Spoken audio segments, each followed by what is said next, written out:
Hello everyone, welcome to our channel Techavro. Hope you all are doing great. So today I'm going to show you how to create an invitation on iPhone.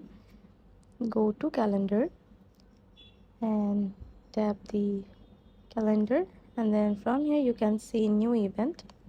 So name your event and then set your starting date and ending date, and then from here tap invites to invite someone. From here select or add a email address. I'm going to type text@gmail.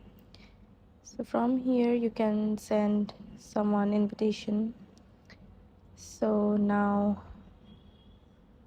tap add, and then from here you can add your invitation.